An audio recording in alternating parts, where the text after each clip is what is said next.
Winner అయిన నిఖిల్ ఇంటర్వ్యూలో comment చేశాడు. నేను నా మామూలు క్యాజువల్గా ఆడాను, కానీ గౌతమ్ అలా కాదు, మంచి స్ట్రాటజిక్ దీంతో గేమ్ ఆడాడు అని చెప్పాడు. సో దాని మీద నీ కామెంట్ ఏంటి? సో స్ట్రాటజిక్ గేమ్ లేదు, నాది ఒకటే, అంటే నిజాయితీగా మనం అనుకున్న దానికోసం నిలబడాలి. సో ఎవరిని ఇన్ఫ్లుయెన్స్ చేయొద్దు, ఎవరితో ఇన్ఫ్లుయెన్స్ అవ్వద్దు. సో ఎక్కడ ఏం జరుగుతున్నా కూడా ప్రశ్నించగలగాలి మనము. సో ఎలాంటి వ్యక్తి అయినా సరే ఎక్కడ భయపడొద్దు, నిర్భయంగా ఉండాలని చెప్పేసి అదొక్కటే. సో దాంట్లో స్ట్రాటజీ ఏం లేదు, అది నా వ్యక్తిత్వం, నా సిద్ధాంతం. నేను ఆ స్టాండ్ తీసుకున్నా. సో అది అతనికి అలా అనిపించుంటే నేనేం చేయలేను.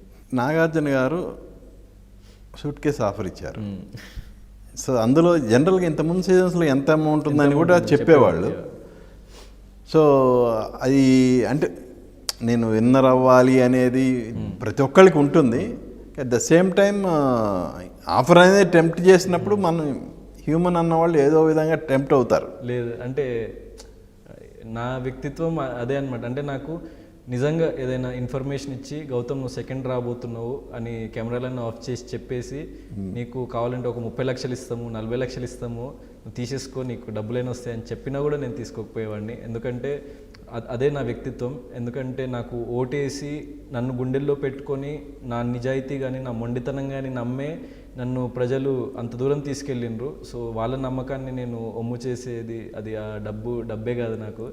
So that's nothing, that's peanuts అనమాట. ఇంకా వాళ్ళ ప్రేమ ముందు అది నిజంగా ₹1,00,00,000 ఇచ్చి నువ్వు తీసుకొని వెళ్ళిపో నువ్వు అని చెప్పినా నేను ఓటమిని యాక్సెప్ట్ చేయను, నేను తీసుకోను.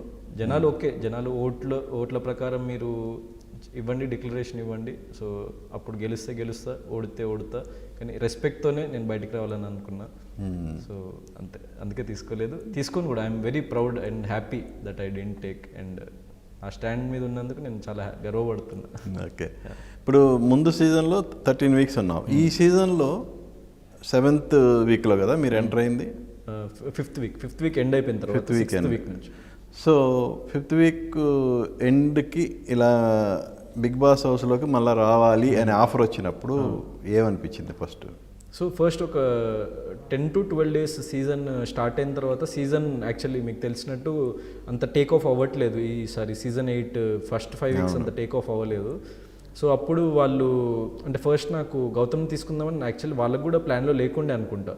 సో ఓన్లీ టేస్టీ తేజ పేరు వినిపించింది. సో ఇంకా వచ్చిన వైల్డ్ కార్డ్స్ అందరు దాదాపు వాళ్ళు ఒక సీజన్ స్టార్ట్ అయిన 10-12 రోజుల తర్వాత డిసైడ్ అయిన పేర్లే అనమాట.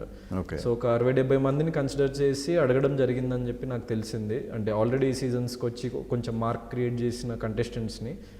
సో ఒక్కొక్క సెక్టర్లో ఒక్కొక్క వాళ్ళు, అంటే లైక్ కొంచెం ఫిజికల్లీ స్ట్రాంగ్ ఉండి కొంచెము గేమ్స్ బాగా ఆడి అట్ ద సేమ్ టైం కొంచెం స్ట్రాంగ్గా ఒక రెబెల్ లాగా నిలబడే పర్సన్ కావాలని చెప్పేసి నన్ను సెలెక్ట్ చేయడం జరిగిందంట. దాని తర్వాత కొంచెం ఎంటర్టైన్మెంట్ తగ్గుతుంది. సో సీజన్లో ఒక ఎంటర్టైన్మెంట్ యాంగిల్లో సీజన్ని ముందుకు తీసుకెళ్ళాలి కొన్ని, అంటే ఎందుకంటే అదొక at the end of day it's TV show. So ఎంతోమంది ఆడియన్స్ చూడాలంటే సినిమాలో మనకి కామెడీ ఎంత అవసరమో షోలో కూడా అవసరం కాబట్టి సో అవినాష్ని, తేజాని, రోహిణిని తీసుకోవడం జరిగింది. దెన్ అట్లా మల్టిపుల్ ఆస్పెక్ట్స్లో సో మల్టిపుల్ పీపుల్ని తీసుకోవడం జరిగింది. సో దాంట్లో ఎండ్ వరకు నేను అవినాష్ రాగలిగినాం, అండ్ నేను 2nd ప్లేస్లో, అవినాష్ 5th ప్లేస్లో రాగలిగినాం. సో దానికి హ్యాపీ.